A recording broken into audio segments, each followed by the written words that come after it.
So after much ado, Kamala Harris has chosen her vice presidential pick. It's Tim Walz, the governor of Minnesota.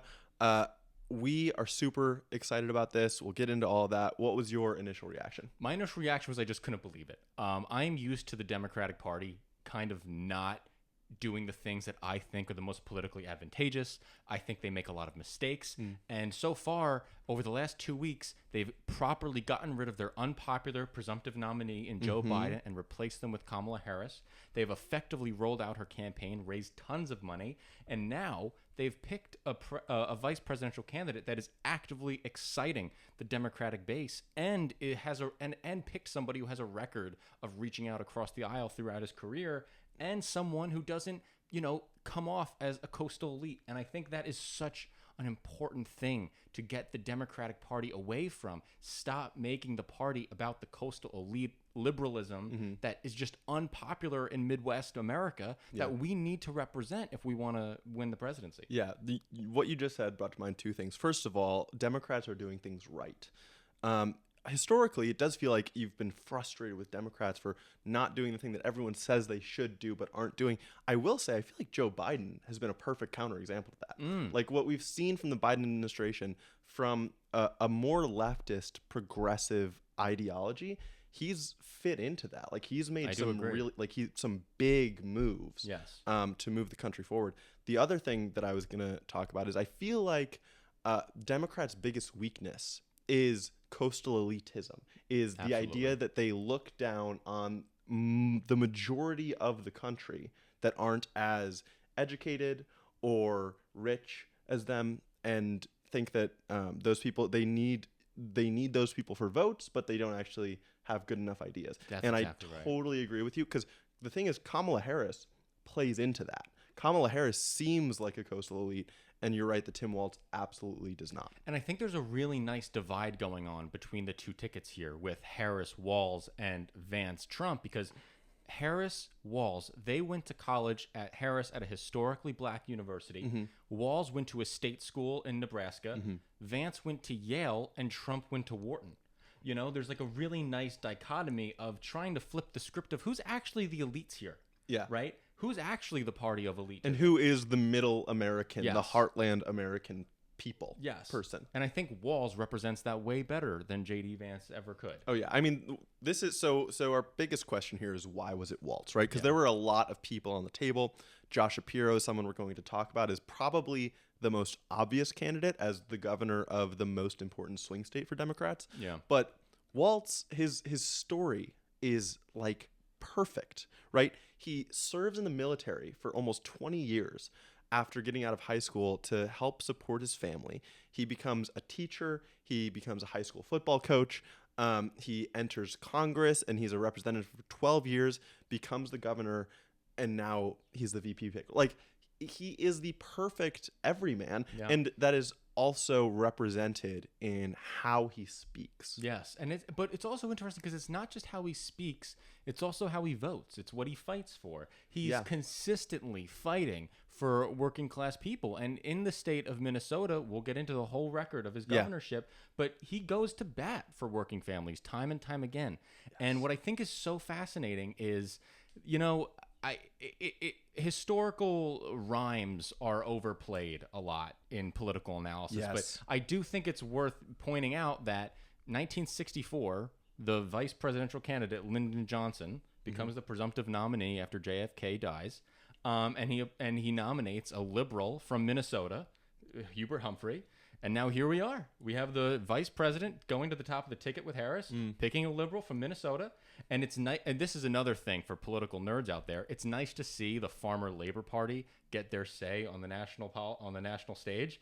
The Farmer Labor Party was a third party back in the 20s and 30s, and then they merged into the Democratic Party. But in Minnesota, you vote for the Democratic Farmer Labor Party. You don't vote for the Democratic Party. That is wild. Yes. Okay. I think Walz does a very good job of tackling the middle American and fighting for that working class appeal that I think the Democrats have been losing over the course of the last decade. Yeah, I have to say I'm glad when you pointed out the historical echo, you didn't go to Clinton Kane, because people have been saying that this is similar to Hillary Clinton and Tim Kaine. It is ridiculous. It is absolutely ridiculous. First of all, the Kamala versus Hillary, completely different candidates. I feel like Kamala is she gives off the elitist hateable much less than Hillary. Much less. And I feel like Kamala is also honestly less comfortable than Hillary was. Kamala doesn't feel like she's sinking into this quite yet. But the bigger difference is between Walz and Kaine. Yeah. Because Tim Walz, so they gave their first campaign rally yesterday in Philadelphia, and Tim Walz's speech was like overflowing with charisma. It was electric. It's insane. I beg you to go watch it because he can work a crowd like crazy. And Tim Kaine, no one, I have to say I'm stealing this from Ezra Klein, but no one has ever remembered a word that Tim Kaine has said publicly. No. Like he's probably a good guy. Like he's a Democrat. He works on good issues, but he's not a charismatic or impressive messenger. I wouldn't say he's a leader. Exactly. The way Walz is a leader. Yeah. Right. It's not. He's just not a leader the same way. He's not he can't work a crowd the way Walz does. He doesn't have the rhetoric skill that he does. Yeah. So there's no comparison between Kaine. Kaine was also a pivot to the center of the party at the time when Hillary picked him, and Walz is not. Walz is like, we have a program. I like the program that he did in Minnesota. It matches my program as Kamala Harris. I want him to be my partner. So let's get into the record here. Let's do it. What are his policies? What are the biggest things that you're excited about because of what Walz has done in Minnesota? Yeah. So when Walz became governor in Minnesota in 2018, he didn't have too much power, right? Because he gets in there and it's a divided house, a divided legislature. Only in 2022 did Minnesota Democrats end up taking control of the entire Minnesota legislature, but they only did it by one seat. Yeah. And this means if you want to do anything, you have to have the Democratic Party in lockstep and align, and you also have to do things bipartisanly, because there's a lot of things that require Republican votes if you want to get a couple things over the finish line. Yep. And he has had the most successful record in the state, in the country, period. Let's go through the list, okay? Largest investment into public education, $2.3 billion budget. This means he's provided free breakfast and lunch to all kids going to school, and he created more pre-K seats throughout the state. Universal pre-K is something Kamala Harris is running on, and she sees Walz as, oh wait, he's implementing universal pre-K there. I want him behind me. Totally. He's supporting LGBTQ and women's rights. I want to jump in with the expanded child tax credit that Walz has right after your school thing, because I think it's so Walz basically took the expanded CTC that came during COVID from the federal government, which has now expired at the federal level. He took it, he actually expanded it so families get even more money per child on their tax returns. And I like this as a unifying, like trying to make Minnesota the best place to raise a kid. Yes. And that has been a major message for him. That's specifically important, I think, as a contrast with J.D. Vance, who has been trying to attack Kamala Harris and Democrats generally as anti-family. And so to have Walz as the person who has done this, like, and who is not necessarily popularly or like not according to Republicans in his state, like they wouldn't easily go along with this in the legislature. No, not at all. To push that through for families, that's huge. So that child tax credit provides a maximum of $1,750 per child. Yeah. This is going to affect 513,000 children, and it doesn't apply to married families who make under $100,000 a year. So what does this do? This means that it will reduce child poverty in Minnesota. Do you mean over $100,000? Oh, sorry. It won't apply to families, married families with incomes over $100,000. Okay. Yeah, that would not have been good. Yeah. But the child tax credit implemented by Minnesota will reduce child poverty by 1/3 in the state. Crazy. That's crazy, and that's an extremely effective policy that was only done because of Walz's leadership in the state. Then we look at LGBTQ and women's rights. He banned conversion therapy, he protected gender-affirming care for trans individuals, and he statutorily protected reproductive freedom. Yes. That's huge. Codified abortion in the state. Codified abortion in the state. Public health and safety. $300 million for public safety to combat crime, so that defund the police narrative is kind of dead because he's literally funding more money into the police. And this is a line of attack that Trump and Vance have already been trying to take against Walz is that he waited too long to call in the National Guard during the George Floyd protests in 2020.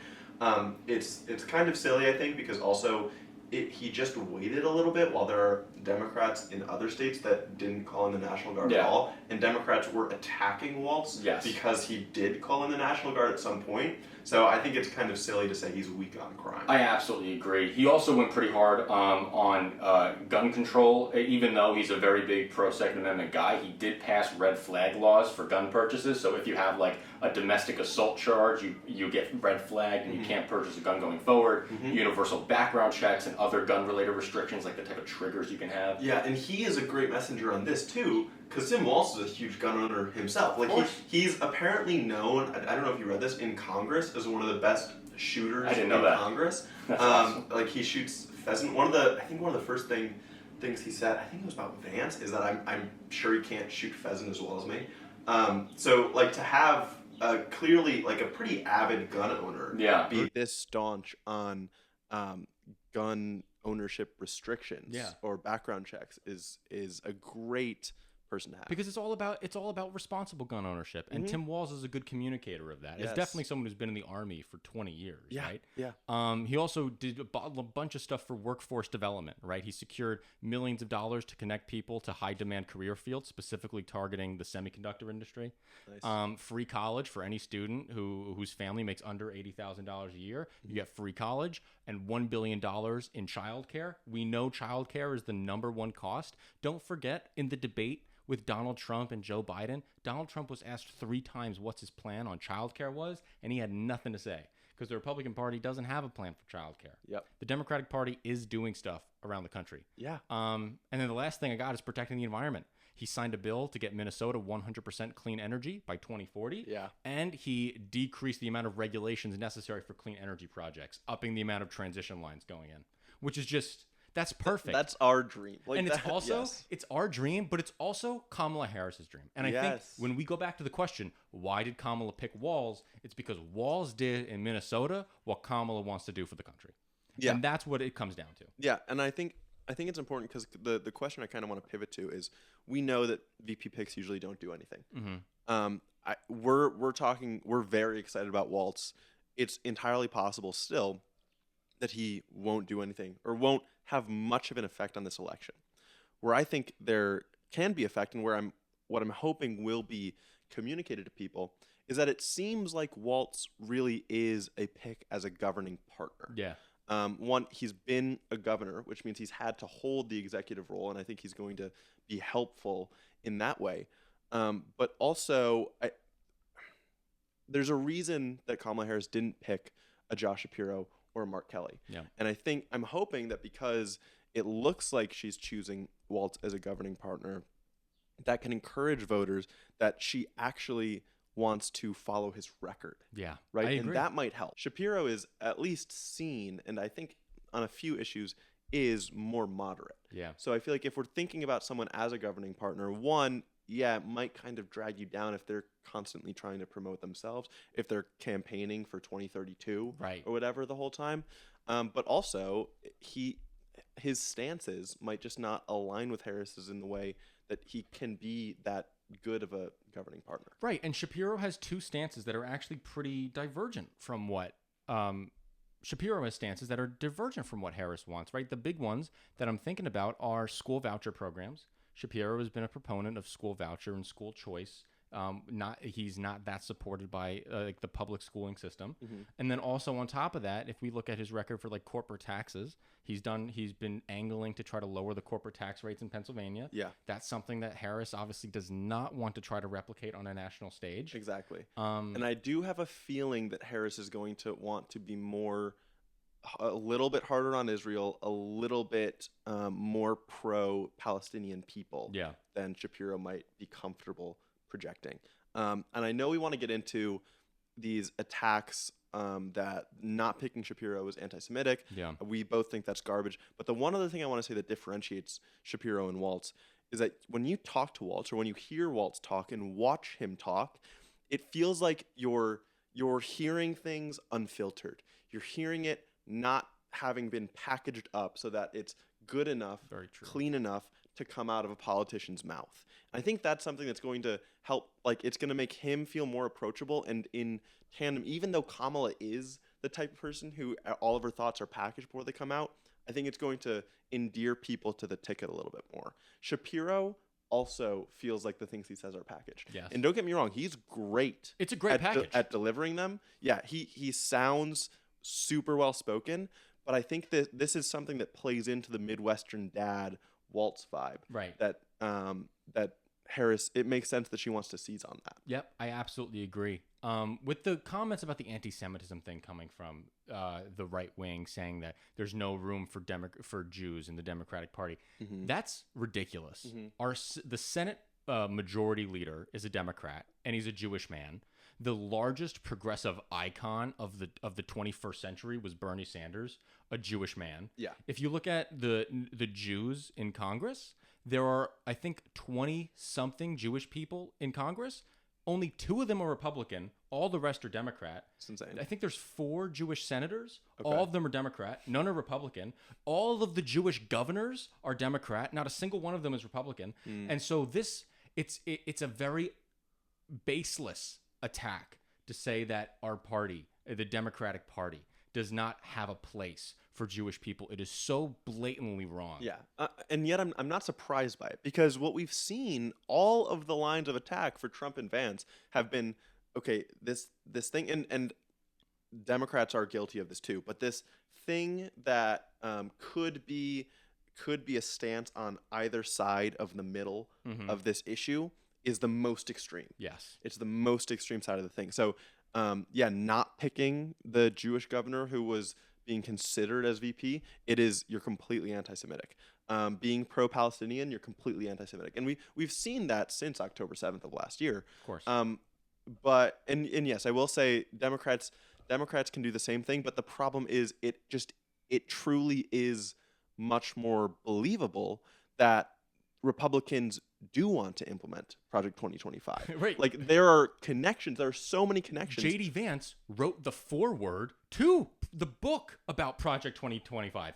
The author of the book Project 2025 actually delayed the release of his book with J.D. Vance's foreword in it until after the election, because he doesn't want to risk hurting his electoral chances. It just makes so much more sense that they could actually want to implement some of these extreme things. And because they often say the quiet part out loud, especially at the very least, it with immigration. They're not afraid of saying they want to deport 10, 20, 30 million people, right? So, like, I think the Republicans are credibly much more extreme than the Democrats are. The Republicans are also going out and attacking Walz as this big progressive.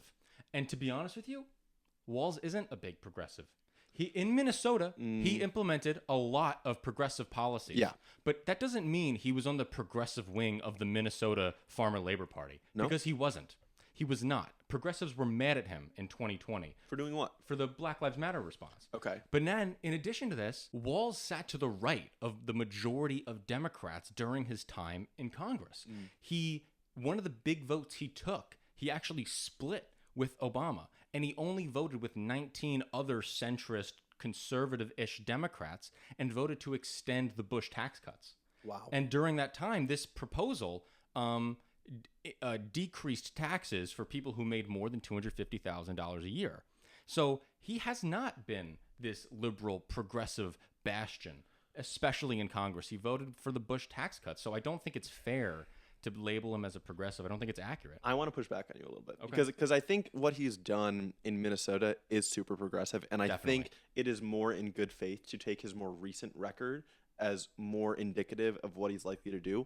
But the point I want to make is this is not a matter of left versus right. It's a matter of implementing super popular policies that are according to his own personal values. And I think that's kind of the connection that you can draw here. It has been for making lives better for families, like, throughout his whole career. And he's just tried to do it more aggressively, and that's happened to fall more on the progressive side since he's been governor of Minnesota. I think, like, I would just say, it's just not like Walz is Bernie Sanders. No. Or, you know what I'm saying? Like, that's what I'm trying to say. Like, Yeah. when people say, oh, Walz is this crazy communist or whatever. No. And it's like, no, that's actually not the case. He voted to extend the Bush tax cuts. He's like more of a pragmatic guy. Exactly. Right. And that's what's so great about, again, the idea of him as a governing partner. Right. You need pragmatism.